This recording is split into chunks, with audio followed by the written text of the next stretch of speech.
여러분께서는 지금 유쾌한 새 남자의 시시콜콜 토크쇼 김프로쇼와 함께하고 계십니다. 어서오세요. 안녕하십니까. 안녕하세요. 네, 수줍은 관종, 노래 만드는 송라이터 데이브녀 나오셨습니다. 여러분의 사랑 듬뿍 받고 있는 데이브녀입니다. 네, 언제나 활활 타오를 준비가 되어 있는 마른 장작 연애 말을 하려다 말아. 저 사람 취했어. 연애 지상주의자 김 선생 나오셨습니다. 안녕하세요. 네, 적당히 떼탄 남자 김 선생입니다. 네, 저는 영화 만드는 게 꿈인 김프로입니다. 자, 저희가 이제 술도 좀 먹었겠다. 제가 지난 시간 너무 흥분해가지고 유치원 얘기에 너무 흥분했어. 말리고 싶은데 막 얼굴이 빨개져가지고 말리면 맞을 분위기였어. 나 진짜 열받았었어. 나 같은 생각을 가지고 있는 우리 학부모님들이 많았을 거예요. 저 그렇게 생각해. 그래요. 근데 막 월세 2,000씩 나오는 분은 그랬으면 좋겠다. 상관없는데 의욕 없는 월세 2,000. 그분은 사립 가겠지. 아니, 그 얘기를 하니까 그 사립초등학교 중에 반포에 개성초등학교라고 있다며요. 개성초등학교. 네. 거기가 그렇게 비싸고 유명하라며? 유명하죠. 네. 난 몰랐어. 사립초등학교 뭐 리라 이런 데만 유명한 줄 알았지. 그래서 이제 개성초등학교 하면 되시는 분이. 거기를 다녔나? 거기를 다녔었어요. 왜냐면 그 친구 중에 우리 좀 유명한 늘 등장하는 구로인님 있잖아. 네네. 구로인님이 그 초등학교 이제 첫째가 초등학교 들어가는데 개성초등학교가 나름 순번을 이렇게 뽑는데요. 네. 거기서 당첨이 돼야 들어간대. 근데 거기는 특이한 게 약간 그 소득 수준이 낮은 사람들 쿼터가 또 있나 봐요. 그러니까 학교의 형평성을 유지하기 위해서 그래서 소득 수준이 낮은 사람 위주로 이제 추첨이 되는 그 쿼터가 좀 있는데 구로이님이 또 나름 잘 벌어 걔. 회사 이사야. 진짜. 그리고 아내도 삼성의 과장입니다. 잘 사네. 네, 잘 살아. 근데 그 쿼터에 넣었는데 당첨됐대. 근데 거기는 그 서초동 바운더리 있어가지고 뭐 판사, 검사 요런 자제분들이 많이 다녀요. 그 자기 당첨됐다고 되게 서글퍼하더라고. 우리 소득 하위 몇 프로라고 거기 가면. 진짜. 뭐 그럴 수 있죠. 거기는. 자, 뭐 한 댓글을 소개해드리면 엉아님께서 우리 4월 18일 날 달아주셨어요. 김프로 너무 좋아해요. 목소리도 좋고 다 좋아요. 그런 것만 있냐? 그렇지. 저 관련해서 달아주신 것만 읽습니다. 엉아님이면 남자 아니냐? 모르겠어. 저 좋다 그러면 다 좋습니다. 네.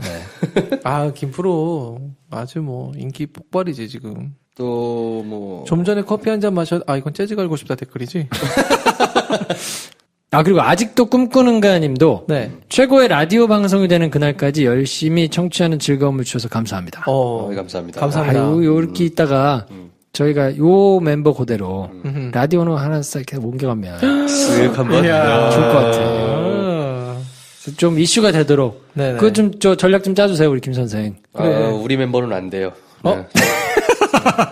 일찌감치. 전략의 중요성이 뭔지 압니까? 되는 거 안 되는 거를 구분하는 게 중요해요. 그럼 우리 왜 안 되는 거야? 딱 봐도 안 돼. 그래? 그럼 어떻게 됩니까? 이런. 김프로 혼자 등장하면 저는 된다고 봅니다. 그렇구나. 네. 김프로가 혼자 뭔가 스타가 된다. 그럴 때 이제 로드 매니저 데이브니어, 코디 나. 이렇게. 요게 바른 전략이야, 내가 볼 때. 그런 그림도 나쁘지 않은데요. 뭐야. 난 운전 좋아해. 운전 시켜주세요. 코디가 더 이상해. 로드가 나. 네랑카이 777님. 정운찬, 김종인, 더민주로 들어갈지 모른다는 이걸 추측이라 해야 하나? 더민주의 작업 중이라 해야 하나? 아무래도 저희가 박영선, 김종인 해가지고 얘기를 하니까 달아주신 것 같아요. 애쉬 SH님. 와우, 김프로쇼 업데이트 될 때마다 제 마음의 설레임도 다운로드 되네요. 김프로쇼 지난 시즌도 역주행 해보려고 해요. 감사합니다. 그 표현 좋네요. 설레임도 다운로드 된다. 댓글 수준이. 어디서도 들을 수 없는 시사정보, 잡담, 새남자 유쾌한 얘기 너무너무 즐거워. 쭉 고고싱. 이렇게 해줬어요. 아니, 다른 데서 못 들어? 다른 데서 들을 수가 없나 봐요? 다른 데 나가서는 이렇게 흥분하진 않잖아. 김프로가? 그렇지. 아니, 다른 팟캐스트 얘기하는 거야, 지금. 그 얘기였어? 그 뜻이었어? 이게 립 서비스지. 그걸 의미 부여해. 난 진실만을. 신가동 코브라님. 홍준표 도지사 꼼수 사퇴 배경을 알고 싶었는데 분석과 의견이 탁월합니다. 김프로님 이하 패널들에게 감사드리며. 그래요? 그런 댓글 있었어요? 어제 목포 세월호 모습 보고 왔습니다. 세월호에 대한 이야기도 부탁드립니다. 네. 그리고 저희 지난주에 후원해주신 분이 있어요. 이게 뭐 저희가 후원 광고는 뭐 이렇게 세게 하지 않는데 네네. 김유경님께서 혼자 네 후원해 주셨습니다. 감사합니다. 감사합니다. 이름도 굉장히 아름다우시네요. 뭐 다른 분들도 후원해 주셔도 괜찮습니다. 네. 유경 씨 아름다우시네요. 네. 좋아해 해줘야 돼. 그러니까 지금 웃고 계시지. 네. 야, 우리 더 플랜에 대해서도 한 댓글이 2억 개 올라왔네요. 언론에서 거의 뭐 지금 보도를 안 한다고 뭐 그런 얘기들을 하던데 조심스러워서겠죠. 아니면 김어준을 너무 부러워하거나. 이게 언론에서 보도가 안 되는 이유가 뭐가 될까요? 글쎄요, 뭐 굳이 다뤄야 될까라는 생각이 좀 있는 것 같아요.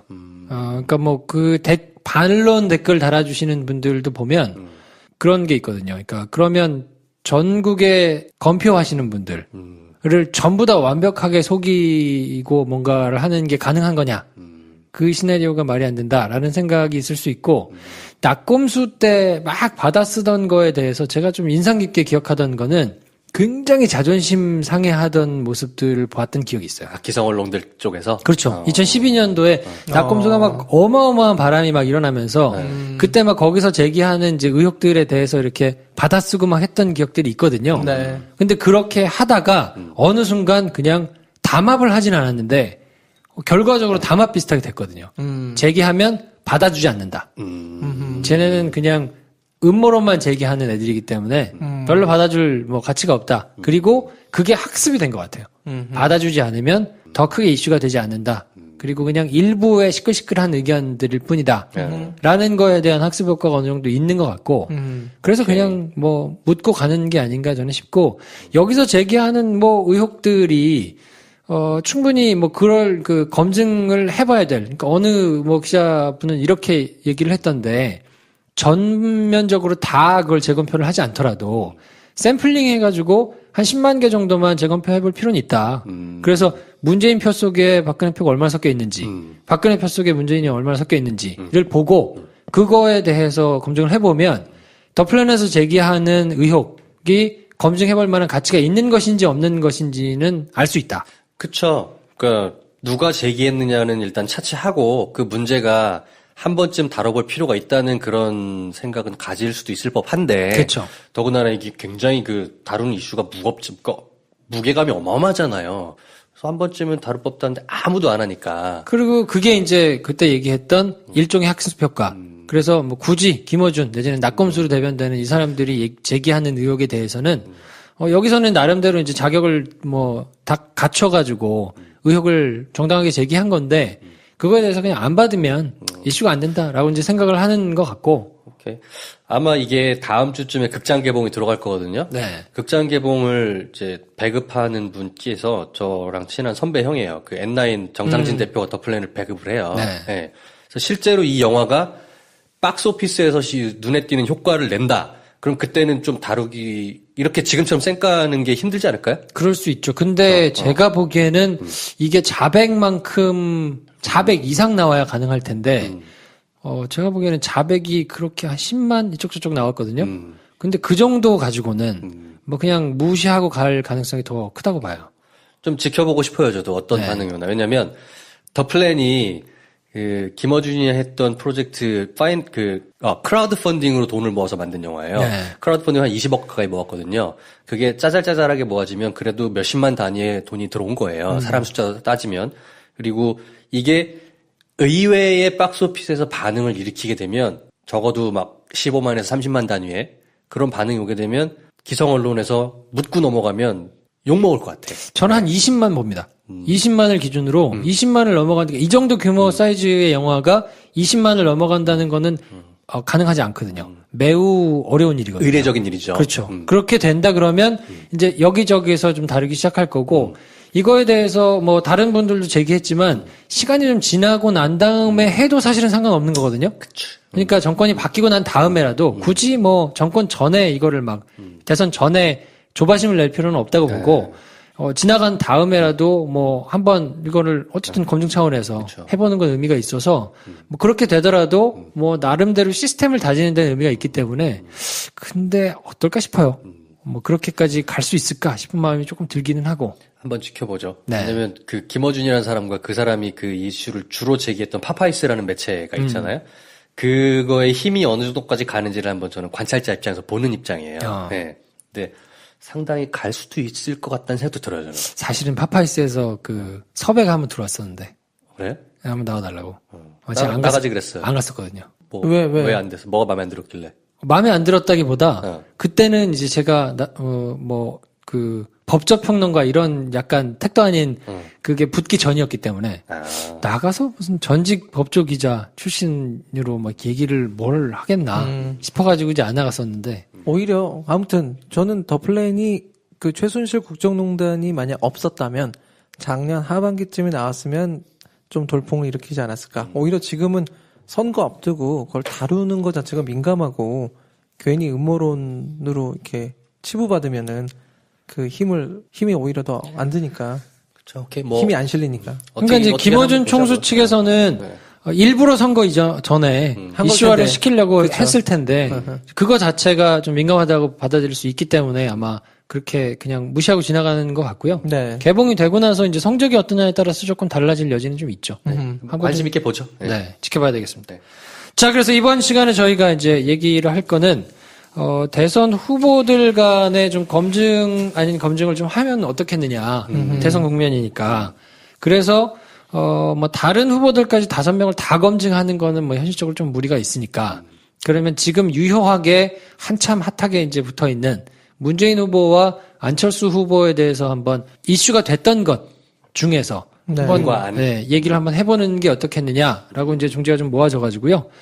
대표적으로 아직 뭐 명확하게 해소가 뭐 일부에서는 됐다고 얘기하고 일부에서는 계속 끊임없이 제기를 하고 있는 문제들을 보면 문재인 후보 측에서는 이제 아마 아들 채용 관련해 가지고 이제 논란이 좀 있었고 그렇죠. 안철수 후보 같은 경우에는 이제 부인 김미경 교수의 채용 의혹이라든지 아니면 뭐 사적인 심부름을 시킨 거에 대한 논란. 보좌관한테. 네. 요것들이 이제 가장 문제가 되는데 그래서 문재인 아들과 안철수 아내에 대한 내용을 가지고 이야기를 한번 좀 해볼까 합니다.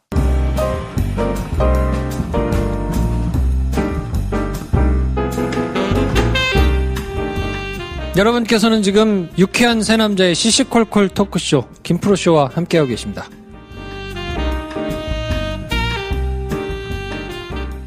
그 팩트를 저 같은 생활인이나 일반인들은 막 다 챙겨보진 못한 게 있는데 문재인 씨 아들이 특혜 채용 논란이 되는 거에 대한 팩트를 몇 가지만 그 결정적으로 좀 짚어주면 안 될까요? 이게 그 당시 이제 한나라당 정진섭 그죠? 국회 환노위 이제 국정감사를 할 때 처음 이제 제기가 된 건데 2007년 1월 노동부 산하에 있는 이제 준 공공기관이에요. 한국고용정보원. 고용정보원. 네. 여기서 이제 직원을 뽑았는데 그때 연구직을 5명, 일반직을 9명 뽑았거든요. 네. 근데 여기서 이제 일반직 5급 약간명 포함 뭐 이렇게 해가지고 이제 채용을 했는데 그때 합격자가 문재인 비서실장의 아들. 그래서 이제 이때 그 문재인 비서실장으로 있을 당시에 청와대에 같이 근무했던 사람이 원장으로 가 있으니까 취업 특혜 아니냐. 뭐 이러면서 이제 그 문제 제기를 했었거든요. 근데 2007년에 노동부 감사 결론은 채용 과정에 일부 문제가 있기는 했다는 거예요. 공고 날짜 너무 짧았다. 뭐 이런 거 뭐 그런 것도 있고 이제 뭐 그래서 채용 과정에는 문제가 있기는 한데 살펴보니 특혜를 줬다는 확증은 없다. 뭐 이런 결론을 이제 노동부가 내렸거든요. 그래서 인사규정상 시행일 15일 전에 공고를 해야 되는데 그거를 지키지 않았다라는 게 있고 채용 공고문을 자세히 살펴보지 않으면 연구직 분야만 모집하는 걸로 오해할 수 있었다. 뭐 그리고 실제로 일반직 외부 응시자가 이제 2명밖에 없었는데 뭐 그게 이제 문제가 있었다고 하고 그 채용 예정 인원 일부를 재직 중인 계약직 가운데 채용할 경우 채용 비율은 인사위원회 심의로 정해야 되는데 뭐 이걸 지키지 않았다. 그래서 어쨌든 채용 과정에 조금 문제가 있는 소지가 있는 게 있기는 한데 매끄럽진 않았다 이거네. 그렇죠. 그렇지만 뭐 특혜를 줬다고 볼 만한 뭐 이런 거는 발견되지 않았다라고 해서 문재인 후보 측에서는 이명박 정부 감사에서도 이제 문제가 별로 없었기 때문에 고용노동부 감사관실이 2011년 1월에 이제 감사 보고서를 내놨었거든요.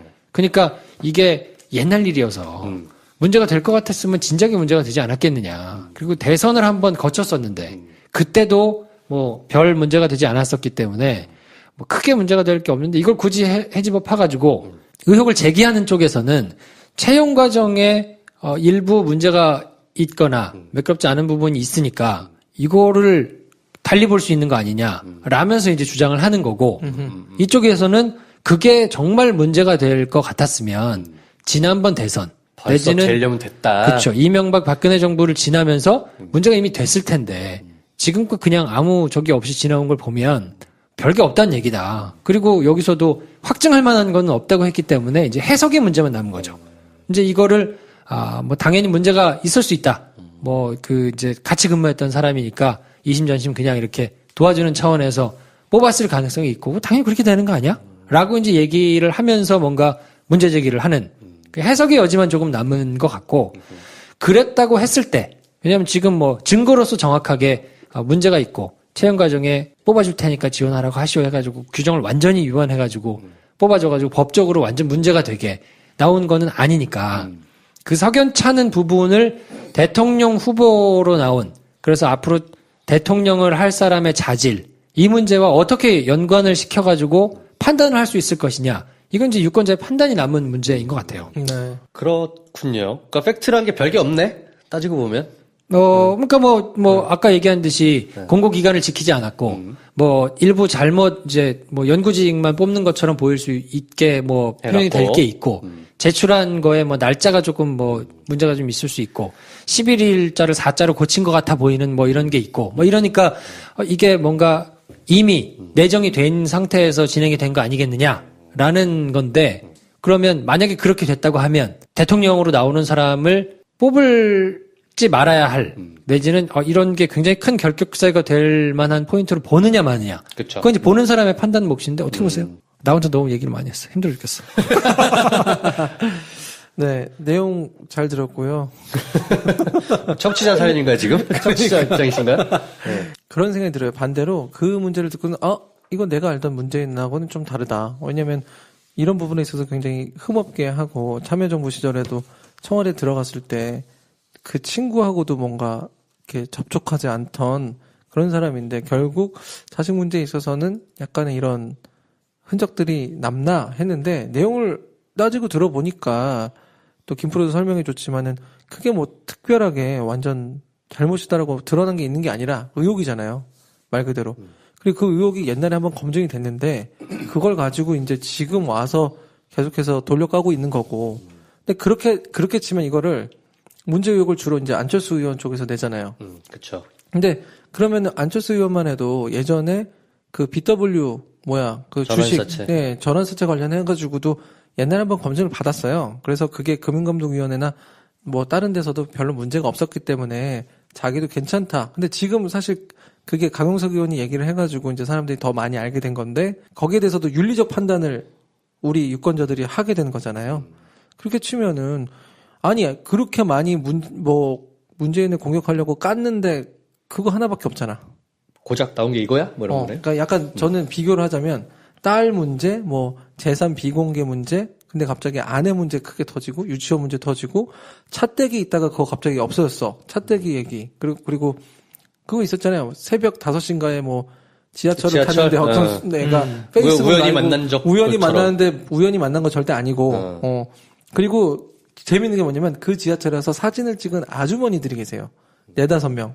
네, 우리 녹음하는 날 아침 노컷 뉴스에서 나왔는데 그 아줌마들이 계속 같이 다녀. 계속 같이 나와. 그래서 그 취재를 했는데 취재한 기자가 2분인가 취재를 했더라고요. 근데 그분들이 이제 그 아줌마들의 사진을 찾고 찾아보니까 노원구, 그러니까 옛날에 안철수 의원 있는 데죠. 지역구잖아요. 노원구에 어디서 자원봉사하는 아줌마들이에요. 근데 그분들이 언제나 안철수 의원 그 곁에서 사진에 등장하는 분들이라는 거야. 그러니까 이런 식으로 이게 지금 옛날 우리가 새누리당이나 한나라당 선거할 때 보던 그걸 지금 국민의당에서 보고 있다는 거라는 거지. 내가 너무 물타기인가 지금? 아니, 문재인 얘기를 하라니까 왜 안철수 얘기라고 그래. 죄송해요. 아이고 나도 모르게 이거. 저는 글쎄요 팩트를 자세히 찾아보고 더 보긴 해야 되겠지만 저게 그렇게 큰 문제가 되나? 그 정도거든요. 그래서 나는 말하면. 지금 어떤 생각이 드냐면은 내가 혹시 특정 후보에 대해서 눈이 멀어가지고 이걸 심각하게 생각 못하나? 그러니까 거기에 대해서도 되게 집요하게 생각 중이에요, 사실은. 저는 약간 생각이 좀 다른 게 네. 의혹을 제기하는 거는 뭐 할 수 있다고 보고 네네. 이거에 대해서 미진한 부분이 없었다고 하면 억울함을 토로하는 게 말이 되는데 그래도 어쨌든 분명하게 문제가 되는 게 발견되지 않다 하더라도 채용 과정에 일부 석연찮은 면이 있었던 게 사실이기 때문에 그 부분에 대해서는 뭔가 해명을 성실하게 하는 게 맞다고 봐요. 그게 맞다. 네. 왜냐면 이게 새롭게 그때 이미 한 차례 불거졌지만 그냥 지나갔다 하더라도 지금은 대통령을 뽑는 선거를 앞두고 네. 자질을 검증하는 차원에서 의혹 제기를 하는 것이 본인 입장에서는 짜증나겠죠. 그리고 뭔가 이걸 또 얘기를 해야 돼라는 게 있을 수 있지만 그럼에도 불구하고 본인이 지난번에 나왔다고 이번에 안 나온 게 아니잖아요. 다시 나온 거고 검증 차원에서 만약에 얘기를 한다 그러면 차라리 초장에 고마해 라고 얘기를 하는 거는 선대본부 내에서 내지는 친한 기자들 사이에서 그냥 그렇게 얘기를 할 수는 있었을 망정 대외적으로는 깔끔하게 할 건 하고 성실하게 그 하는 제스처를 보여주는 게 훨씬 더 부합한 행동이 아니었을까. 그러네요. 책임 있는 사람의 행동이라고 보여지고 저는 그 부분에서 좀 아쉬웠어요. 그러네요. 고마해라고 그냥 얘기하고 웃고 지나갔다 하더라도 그 다음에 이 부분에 대해서는 어쨌든 제가 몇 번 다시 하는 번거로움이 있더라도 깔끔하게 해명하겠습니다. 라고 쭉 해명을 하고 이 부분에 대해서 일부 문제가 있다고 얘기를 하는데 이것이 제가 같이 근무한 사람한테 외압을 행사해가지고 아들을 취업시킨 게 정말 아닙니다. 그리고 이걸 믿든지 안 믿든지 하는 건 여러분의 판단이지만 저는 진심을 이렇게 말씀드리니까 믿어주셨으면 좋겠습니다 하고 차라리 호소를 하고 정면으로 돌파 구하는 것이 양해를 구하는 것이 맞는 게 아닌가. 그런 태도가 있었으면 참 좋았겠네요. 생각해보니까. 저는 그 부분은 조금 아쉬운 것 같아요. 중도네 역시. 중도야. 난 진정한 중도야. 이래서 김프로. TV조선과 김용민 불평을 동시에 나가는 V열. 저겁니다. 그러네요. 우리 문캠프에서 혹시 이 방송 들으시면은 좀 왜냐면 들으시면 좋을 것 같아요. 이 부분에 대해서 이렇게 얘기를 안 하고 검증을 하려고 보니까 이따가도 얘기하겠지만 김미경 교수 채용 의혹과 관련해가지고 얘기를 하는 부분을 네. 안철수 캠프 쪽에서는 뭐라고 얘기를 하냐면 제가 이제 그쪽 출입하는 기자들이나 이렇게 관련해서 얘기를 좀 해보면 방향을 잡은 게 그거라는 거예요. 사실인 부분에 대해서는 깔끔하게 사과한다.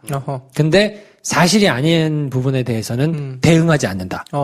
그러니까 예비군 의혹이라든지 네. 무슨 이런 거에 대해서는 대응을 안 하는 거예요. 그냥 쌩하고 넘어가잖아. 쌩까고 넘어가면서 네. 그 김미경 교수의 채용 관련된 부분이 나오면 야 니네 아들 얘기도 안 하잖아. 니네 아들 얘기가 정유라 얘기처럼 더 큰 거야 사실은 하면서 퉁치고 지나가거든요.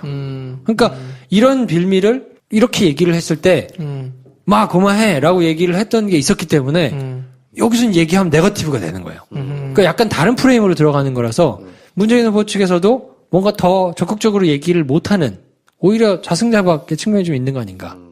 근데 그런 해명을 한다고 했던 건데 그게 보도가 안 되거나 약간 우리가 모르게 넘어갔거나 이런 일은 없었을까요? 해명은 했어요. 그 당 차원에서 이렇게 여러 가지 자료를 내가지고 어디 시사인이나 이런 데하고 이제 인터뷰를 하기도 하고 해명을 하기는 했는데 오히려 많이 돌아다닌 건 고마해 라고 하고 하하하 웃는 게 짤로 많이 돌아다녔거든요. 그치. 그러니까 사람들 이미지 속에는 고마해 하고 지나갔잖아요. 라고 이제 읽혀질 수 있기 때문에 그쵸. 차라리 이 부분에 대해서는 캠프 쪽에서 뭔가 다른 그림 내지는 명쾌하게 최선을 다해서 해명을 하려고 노력했다는 그림, 이미지라는 것들을 좀 부각시켜줄 필요가 있지 않았을까.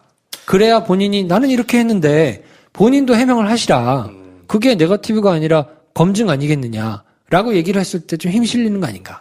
이게 대선판이라는 게 결국엔 팩트는 사라지고 이미지만 남잖아요. 네. 그러니까 대응을 하는 것도 참 기술적으로 잘해야 되나 봐. 그렇죠. 그러니까 나는 한다고 했는데 계속 안 믿어주니까 고마해라고 나왔던 건데 순서상을 보면 네. 앞에 해명을 했다는 사실은 싹 지나가 버리고 고마해만 계속 떠드니까 말도 안 하고 왜 저걸로 퉁치고 넘어가려고 이렇게 해석될 수도 있잖아요. 그런 게 네. 있죠. 네, 그런 게 있죠. 네. 하여튼 쉽지는 않은 판입니다. 그러네요. 네. 그러니까 저는 약간 억울한 게 왜 내가 억울해? 아니 그러니까 아내 보좌관 사적 그 사용이랑 찻대기 가짜 단식 그 제기한 거라든지 진짜 야비하잖아 그런 거. 사실 뭐 지하철 아까 남자애라든지 주식 문제라든지 현충원 천안함 그 참배하는데 쫓아낸 거라든지 이런 게 사실은 대부분 처음에는 가짜라고 막 대응을 했다가 팩트인 게 시간이 지나면 지금 드러나고 있는 판이라서 그거랑 아들 채용이랑 다 퉁치기에는 너무 좀 아깝다. 약간 저는 약간 옹호하자면 전 중독 아니니까 이런 생각 좀 들고 그렇네. 근데 그 정도가 아니니까 말씀하신다면 저는 이 유권자의 마음으로 볼 때는 네. 저 개인의 얘기입니다. 다른 분들이 아니고 제 머릿속에서는 두 문제가 같은 비중으로 다뤄지고 있지 않아요. 아 그렇지. 네. 그러니까 제 머릿속에서는 그 문준용 씨 문제는 굉장히 마이너한 문제라 생각하고 안철수 후보에 의해서 불거진 문제들은 되게 크다고 생각을 해요. 네. 언론이 어떻게 보도를 하건 말건 간에. 네. 그 정도 균형, 제 머릿속에 세력 균형은 이미 생기긴 했어요. 그러니까 네. 그만큼 사실 기준이 문재인 후보에 대한 기준을 모든 사람들이 더 높게 잡고 있는 것 같기는 해요. 근데 그게 약간 딜레마 같지 않아요? 딜레마지. 네, 본인이 뭔가 그 개혁적인 뭐 이런 이제 가치를 표방하는 걸 주장하면 할수록 네. 도덕성에 대한 기준과 그쵸. 잣대가 훨씬 높아지지. 굉장히 높아지잖아요. 그쵸. 아주 조그마한 것만 가지고 되는데 뭔가 우리 준표 오빠 같이 뭐 이렇게 하는 사람들은 막 이게 막 지나가. 그러니까. 그게 참 이게 되게 야. 그 양반은 그냥 기대치가 없으니까. 그러니까 그냥 그런 거의 신적 존재는 이명박이지. 정말. 어디 가서 그냥 제발 사람 구실이나 해라 이 정도 기대만 있기 때문에. 예. 아무튼. 네. 그러니까 약간 그 유재석 캐릭터 같은 그렇죠. 경우가 참 지내기 힘든 거죠. 실수할 수가 없어. 그러니까 나도 때가 되게 묻었는데. 나는 진짜 살 것 같아. 그래서 내가 어디 뭐 시네마스터에서 얘기한 것 같아. 살 것 같아 진짜. 뭐 살 것 같은 게 뭐야? 아니 나는 옛날에 기자 생활 때. 10년 할 때는 늘 뭔가 이제 큰 기사를 쓰고 싶어 했으니까 저 때문에 이제 그 감옥 가신 분들이 많거든요. 근데 그 뭔가 이렇게 지적하는 글 쓰고 막 이렇게 할 때는 되게 불편해요. 왜냐면 회사 내에서도 저에 대한 잣대가 그 굉장히 높아요. 왜냐면 저는 늘 뭔가 지적하고 선배들이 뭔가 기사를 못 쓰게 하면 그거에 대해서 뭔가 이렇게 반발하고 막 이러던 이제 상황 때문에 뭔가 이 몸가짐을 잘못할 수가 없는 거예요. 그렇지. 너 어떻게 살아 보자 이 새끼야. 뭐 이런 느낌. 약간 너만 깨끗해. 약간 이런 것 때문에 스스로도 약간 돌아보게 되고 뭔가 이렇게 그 일부러 거리를 만들고 싶지 않은 거죠. 그래서 이렇게 뭐 안 가고 뭐 이렇게 굉장히 스스로를 이렇게 막 옥죄면서 막 했단 말이에요. 기자 그만두고 살 것 같아. 왜 그렇게 살았나 싶어요. 웰컴 투 김 선생 월드. 그니까요. 저 얼마나 흠결이 많은 사람입니까? 야. 두 분은 더 아시지만. 아무도 뭐라고 안 해.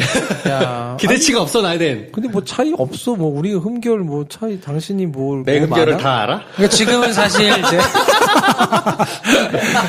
지금은 너무 이제 되게 뭐 자유롭다고 이제 생각되는 게 뭐냐면 그냥 김프로라고 하고 막 뭔가 제 문화적인 소양이 천박하다고 하고 나는 원래 이런 사람이에요. 이제 막 쓸데없는 얘기 막 하니까 뭔가 편하지. 살 것 같아요. 예. 좋아.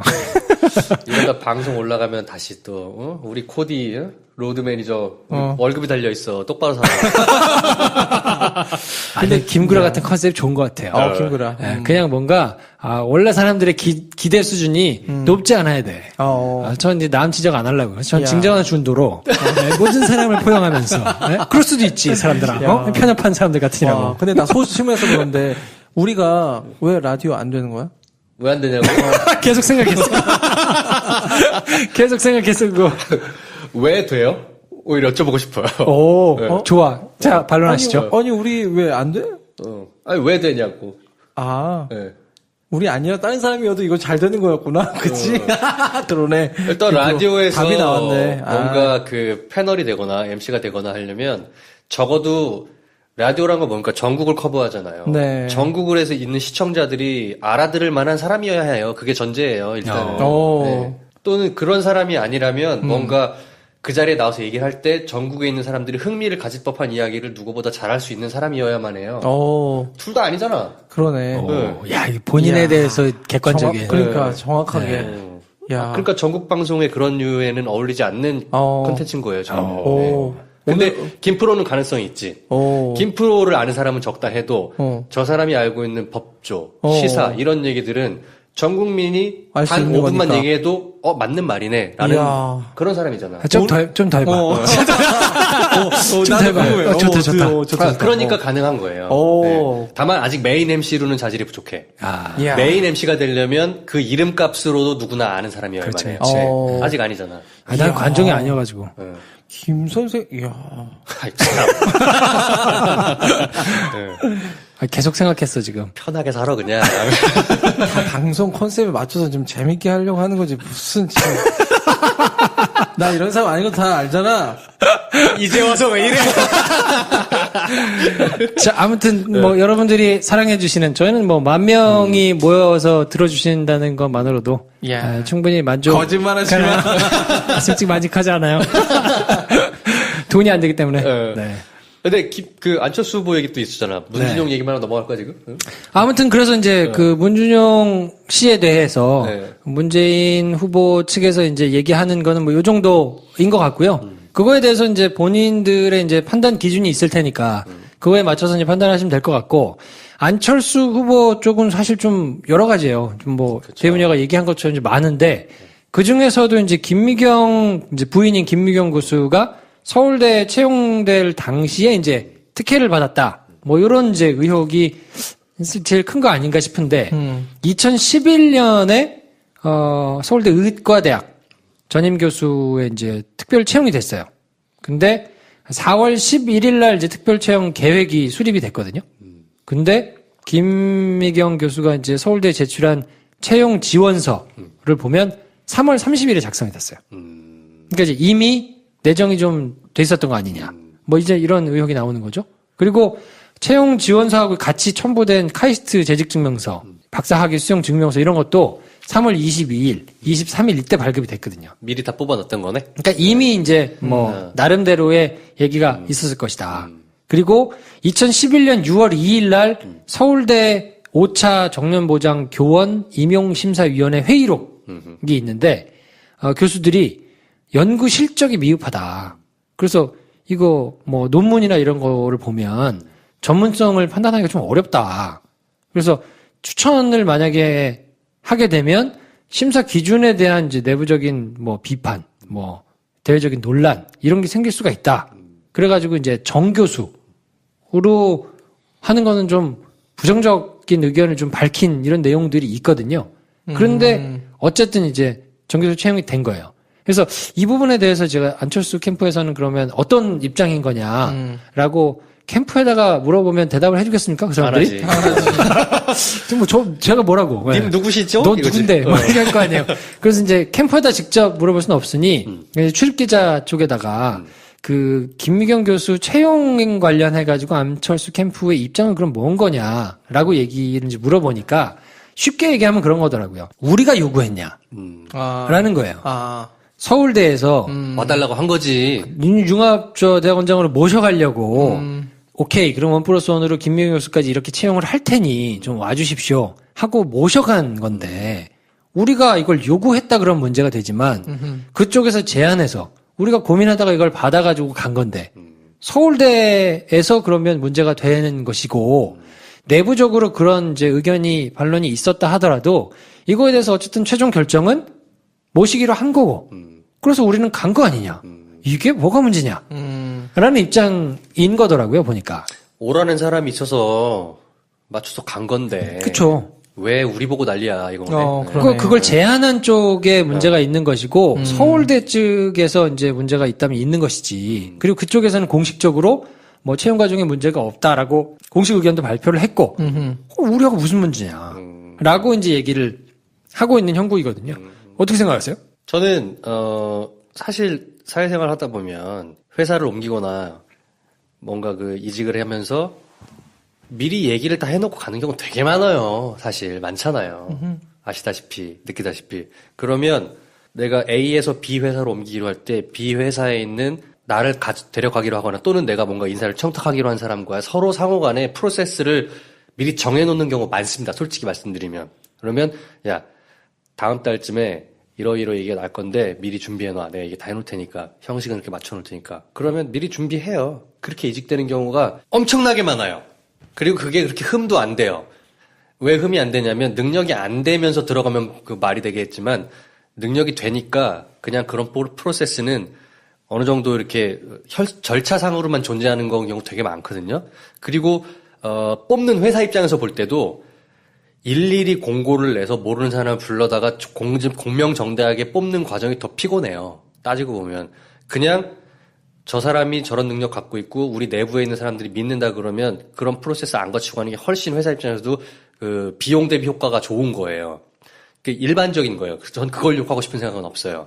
근데 다만 이게 공공성 마인드라는 얘기를 해보고 싶은 거예요. 그래서 저는 서울대 교수 채용 건보다는 보좌관에 대해서 사적으로 자기 일을 맡겼던 거가 더 큰 문제라고 생각하는데 적어도 내가 사기업인 A에서 B로 넘어가는 게 아니고 또는 학교를 옮겨가는 게 아니라 공직을 맡겠다고 하는 사람들의 그 마인드라면 그것만큼은 사사로운 감정이나 사사로운 일로 쓰면 안 된다는 거죠. 왜냐하면 국회의원 보좌관이 누굽니까? 입법기관이 국회의원을 보좌하라고 나라 돈을 써서 쓰는 일종의 나라기관인 거예요. 사람이라 할지라도 나라기관 사람들을 왜 그 사람의 국회의원의 일이 아닌 국회의원 와이프의 일을 보좌하는 데 쓰여야 하며 그거를 당연히 여기면서 안 했다고 타박을 할 일이 뭐냐고. 전 그게 더 큰 문제라고 보는 거거든요. 김미경가 실제로 이메일이나 문자로 JTBC 보도에 나온 것처럼 이런 일을 해주세요라고 해놓으면서 굉장히 당연하게 여기는 그런 태도들이 있어요. 좀 그게 큰 문제라고 보거든요. 너무 침소봉대한다고 뭐라고 할 수 있지만 박근혜 최순실 게이트의 문제도 결국엔 뭐냐면 공공의 권력을 사사롭게 쓴다는 거가 핵심이잖아요. 물론 경우는 좀 많이 다르긴 하지만 핵심적인 마인드는 비슷한 거라고 느껴지면서 약간 소름 끼치는 거예요. 그런 생각을 갖고 공직에 임하면 절대 안 되거든요. 대변인 어떠세요? 그러니까 뭐 이거를 똑같이 얘기하다 보면 아까 얘기한 대로 문재인의 아들 얘기랑 얘기를 할 때랑 태도가 달라지는 거야. 그러니까 나의 입장이. 네. 어떻게 달라져요? 그게 어떻게 달라지냐? 취했나? 좀 명확하게 얘기해보죠. 문재인의 아들 얘기에서는 핵심은 쟁점은 뭐냐면 과연 문재인 비서실장이 자신의 공적 권력과 관계를 이용해서 자기 아들을 공공기관에 취업시키도록 영향력을 행사했느냐. 이게 중요한 거잖아요. 근데 지금은 문재인 비서실장이 그 영향력을 행사했느냐 안 했느냐가 명확하지가 않아요. 그래서 제가 거기에 대해서 뭐 왈가왈부하기 좀 쉽지가 않아요. 만약에 행사를 했다 그러면 저 똑같은 비난을 할 것 같아요. 근데 안철수 의원의 보좌관이 김미경 교수에게 그런 일들을 지시했다는 사실은 명확하잖아요. 더구나 안철수 의원 본인도 그렇게 하라고 보좌관에게 지시했던 그런 정황들도 있고 네. 이거는 비난받아 마땅한 거예요. 그래서 두 사건이 문재인 후보의 아들과 안철수 후보의 부인의 얘기는 페어링될 수가 없는 정황인 거예요. 서로 달라요. 그렇죠. 네. 네. 그 점에서 저는 김미경 교수가 바로 사과를 했잖아요. 그러니까 네. 안철수 후보 쪽에서 일단 그런 팩트로 된 거에 대해서는 사과를 깔끔하게 한 셈인데 저는 이제 그 기자들이 안철수 후보에게 거기에 대해서 어떻게 생각하십니까? 사과하십니까? 라고 했는데 그때 안철수 후보가 내가 사과했습니다. 이렇게 말했어요. 같은 마음입니다. 저도 같은 마음입니다라고 했죠. 그리고 나서 사과하실 생각이 없단 말인가요? 뭐 이렇게 질문하니까 이미 말했습니다. 이렇게 워딩이 됐던 걸로 기억하는데 전 그걸 보면서는 자기 자신은 사과할 생각이 없구나 이렇게 받아들였거든요. 저는 뭐 크게 얘기하면 같은 마음입니다 했으니까 사과했다고 뭐 볼 수도 있죠. 그거는 전 전략의 문제라고 봐요. 안철수 씨가 그렇게 얘기한 거는 이 얘기를 내가 직접 사과하는 순간 사과로 깔끔하게 끝나는 게 아니라 계속 이야기가 퍼져서 문제가 퍼지니까 적당히 이 시점에서 이 논란을 마무리 짓고 가겠다는 선택이라고 보고요. 네. 그분은 사과했다고 봅니다. 저는 그 부분에 대해서는. 다만 사과했음에도 불구하고 사과했음에도 불구하고 그 있었던 일들은 사라진 게 아니니까 거기에 대해서 한 번쯤 저도 그 문제라고 얘기하고 싶은 거예요. 오케이. 그런 근데 저는 건. 약간 이제 포인트가 좀 다른데 생각이 좀 다른 게 저는 오히려 그 보좌관들한테 뭔가를 시킨 문제는 본인이 교수임에도 불구하고 남편이 정치인이 됐잖아요. 그래서 정치인으로서 활동을 하는 거를 보조한 측면이 일정 부분 있거든요. 교수임에도 불구하고. 물론 그래서 그거를 굉장히 사적 공적 나눠가지고 이렇게 시키지 말았어야 하는데 그 부분은 저는 인간적인 관계에서 오는 매력도가 떨어지는 것 때문에 문제가 됐을 확률이 더 높다고 봐요. 만약에 오케이, 이해했어요. 좋아하면 내가 이 사람을 좋아해. 근데 이런 걸 시켜 택도 아니게. 기꺼이 했을 근데 텐데. 내가 좋아서 하는 거면 이걸 왜 문제 삼아요? 내가 좋아서 한 건데. 라고 얘기를 했을 텐데 그만큼의 인간적인 매력은 두 사람이 없었던 거 아닌가. 보좌관들에게서 그렇죠. 인간적인 매력을 그러니까 이거를 주지 정말 못했다. 나눠가지고 그 자리가 정말 무슨 로드 매니저처럼 정말 꾸준히 막 이런 거 막 다 하거든요. 걔가 다 하잖아. 그러니까 막 그런 자리, 그러니까 다른 의원들의 보좌관들이라면 공사 구별을 명확하게 해서 이거는 내가 사적인 거니까 안 할 것이냐. 그렇지는 않다고 보고 저는. 그럴 수는 없죠, 사실은. 인간적인 매력으로 우리 보스가 우리 영감이 이런 거 하는데 해줘야지 라고 하면 나는 문제가 안 될 거라고 보는데 뭐 23명이나 바뀐 걸 보면 이 사람을 다루고 대하는 거에 있어서 뭔가 매력이나 스킬이 떨어지는 거는 분명해 보인다. 그리고 그렇죠. 그거에 대해서 조금 감정이 쌓인 것 때문에 터져나온 측면이 있다고 보고 그거는 어쨌든 참고할 만한 사항이라고는 보는데 네. 저는 오히려 그 교수 채용 의혹이 훨씬 더 중차대한 문제라고 저는 생각하거든요. 왜냐하면 이게 사립대학이면 좀 다를 것 같아요. 뭐 그 설립자가 있고 뭐 그것도 이제 사립대학이라 하더라도 뭐 국가의 여러 가지 뭐 보조를 받고 뭐 이런 게 좀 있기는 하지만 순전히 사재를 털어서 만든 학교에 초빙을 하는 거라면 아니 자격이 좀 모자라도 내가 모시겠다는데 무슨 상관이에요. 근데 서울대나 카이스트는 국립이란 말이죠. 그러면 세금으로 운영이 되는 곳이고 우리나라 그래도 최고 대학이라고 여겨지는 서울대학교의 의과대학 정도면 거기에 정교수라고 채용될 수 있는 사람의 정해져 있는 스탠다드가 있단 말이죠. 그러면 적어도 안철수 후보가 핵심 공약 중에 하나를 교육개혁을 내걸고 있는 사람이라면 국립대학교의 정교수 자리를 자질이 모자라는 사람을 1+1으로 모셔갔으니까 이건 저쪽 책임이다. 라고 넘어갈 수 있는 것인가? 만약에 논문이 한 편도 없고 뭐 다른 정교수 후보들에 비해서 현격하게 떨어지는 상황이라고 지금 봐야 되거든요. 그렇다고 하면 내가 융합대학원장으로 가는 거와는 별개로 분리해서 볼 수 있었어야 된다. 그리고 적어도 그 정도의 마인드는 가지고 그거를 그쪽에서 제안을 했더라도 이거 우리 와이프가 제안해 주시는 고마운데 여러 가지 조건상으로 봐서 국립대학의 정교수 자리로 가기에는 조금 모자란 면이 있습니다. 그러니까 이거는 맞지 않는 것 같습니다. 라고 오히려 역제안을 해서 걸러낼 수 있어서 차라리 나한테 다른 처우를 더 좋게 주시는 게 좋겠습니다. 라고 이게 좀 오지랖일 수 있지만 그렇게까지 제안할 수 있는 마인드는 적어도 가져야. 그럼 역으로 안철수 후보가 우리 와이프는 그 자리에 갈 만한 충분한 사람이다 라고 생각했다면 문제가 안 되는 거예요? 아니요. 그래도 그렇더라. 그러면 그거 자체가 사람을 객관적으로 평가할 수 있는 잣대에 심각하게 모자라는 거죠. 지금 그런 거잖아. 근데 사실. 왜냐면 그렇게 한 거잖아요. 봐봐. 본인이 논문으로만 하더라도 한 편도 없어요. 그러니까. 그러니까 그런 사람을 정교수로 채용하는 것 자체가 말이 안 된다고 내부에서도 얘기가 나온 거란 말이죠. 근데 본인이 교수직 내지는 이런 학자에 대한 거를 했으면 그 부분에 대해서 알았어야 하고 그것이 모자란다고 했으면 이거 이렇게 제안한다 하더라도 이거는 내가 받기에 좀 그런 거 아닌가? 라고 문제의식을 가졌어야 하고 그 정도의 마인드는 가진 사람이어야 제왕적인 그 대통령 제도 하에서 권력을 휘두를 수 있는 걸 가져도 사람들이 믿고 맡길 수 있다는 거죠. 근데 한낱 국립대학교의 정교수 자리도 패키지로 나한테 제안해서 저건 저쪽 책임이다 라고 법적인 게 문제가 없으니 괜찮소 라고 할 수 있는 정도의 도덕성이나 이런 기준을 가진 사람이라면 얘기했잖아요. 그 나머지 여러 가지 대통령의 지위와 권한이라는 게 얼마나 방대합니까? 근데 거기서 본인이 이거는 이렇게 할 수 있는 거 아니에요? 라고 생각했을 때 누가 제어할 거예요? 김프로가 참 정직한 사람이네. 그러니까 저는 이제 이런 프레임이 싫기 때문에 이제 나온 거지. 그래요. 그러니까 여튼 저희가 논문이 없다는 게 그 결격 사유냐 이거는 저희 셋은 판단하기는 어렵다고 봐요. 솔직히 말씀드리면. 오케이. 그러니까 네. 뭐 예를 들어 그래요. 뭐 어떤 사람을 교수로 임명할 때 여러 가지 뭐 규칙이 있을 텐데 원칙이 내부적으로 있고 뭐 얘기하는 바가 있고 뭐 할 텐데 아니 국공립이라는 기준에서 그냥 일반 국민들이 볼 때는 내 세금 그리고 나의 공정성, 나의 어떤 경쟁 기회 여러 가지들을 봤을 때는 그게 안철수 정도로 이렇게 인기를 구가하는 사람이면 당연히 좀 겸양 자기 분수를 알고 약간 이렇게 하는 게 맞다 이런 얘기인 거지. 그러니까 저는 내부적으로 교수 그 이제 임용 과정에서 내부적으로 자질 문제가 논란이 됐다는 것 자체가 이미 자질에 대해서는 결격 사유가 있을 수 있다라는 거의 반증이라고 보고요. 근데 다른 정 교수들도 우리가 다 사례를 아는 건 아니잖아.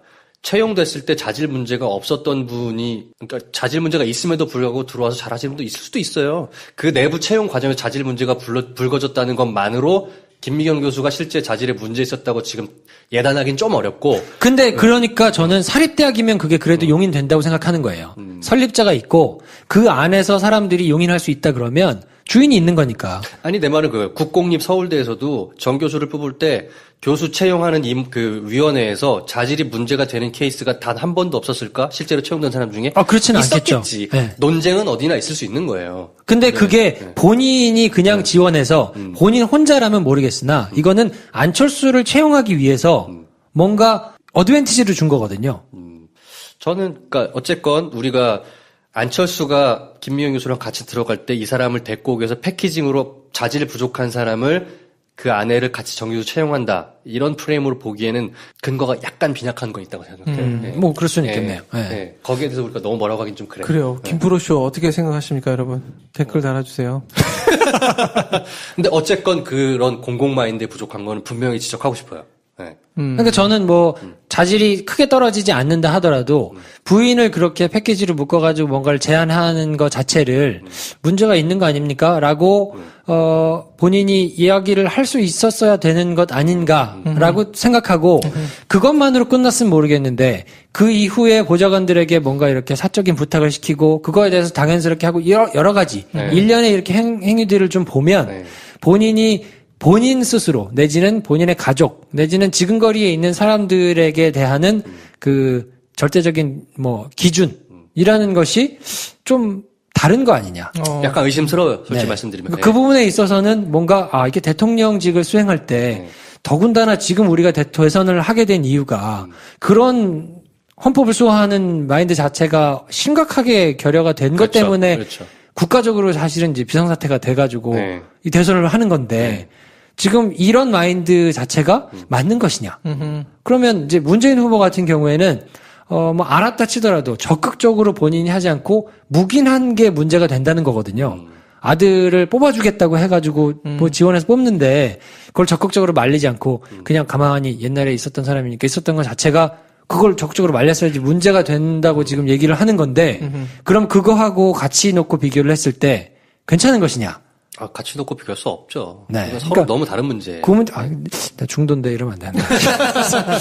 여러분, 아무튼, 네. 하여튼 계속해서 지켜볼 문제입니다. 안철수 후보의 그런. 그러니까 이 문제에 대해서 뭐, 그 보좌관 논란에 대해서는 아내가 사과했습니다. 뭐, 같은 마음입니다. 정도로 퉁치고 그냥 지나갈 수 있는 것인지, 사과의 태도 문제도 나올 수 있는 것이고, 교수 채용 문제에 있어서는 정말 그 첨예하게 그 교수 자리를 얻기 위해서 정말 노력하는 사람들이 있었을 거거든요. 엄청나게 많죠. 그러니까요. 그 다른 그러면 후보들과 비교했을 때 김명훈 교수가 채용될 만한 월등한 자격 조건이 안철수 교수의 배우자라는 거 말고 더 있는 것이냐. 그거를 서울대에서 명확하게 내놔야 된다고 보고 그게 없다고 손 치면 본인이 고사를 할 수 있는 정도의 마인드는 갖춰야 대통령으로서 안심하고 뭔가 미룰 수 있는 거 아니냐라는 중도야. 그러니까. 자, 오늘 길었다. 길다. 이슈가 좀 긴 이슈였어. 아무튼 문재인 후보 측과 또 안철수 후보 측의 이 자질 뭐 검증 논란 뭐 이런 거에 대해서 저희가 얘기를 나눠봤는데 혹시 이 문제에 대해서 뭐 그렇게 주의를 기울이지 않아가지고 내용을 모르셨다 그러면 판단하시는데 조금 도움이 됐으면 좋겠고요. 저희가 뭔가 이렇게 너무 저 한쪽만 편을 드는 것 같은 느낌을 좀 받으신다면 저는 이제 중도라서. 이제 모든 비난에 가서는 두 사람에게. 알겠습니다. 제가 다 받겠습니다. 네. 그 모든 비난 데이브니어한테 해주시면 되겠습니다. 모든 비난을 제가. 자, 알겠습니다. 그럼 저희는 다음 시간에 또 재밌는 주제 가지고 찾아오고요. 이번 시간 여기까지 하겠습니다. 다음 시간에 뵙겠습니다. 안녕히 계세요. 감사합니다.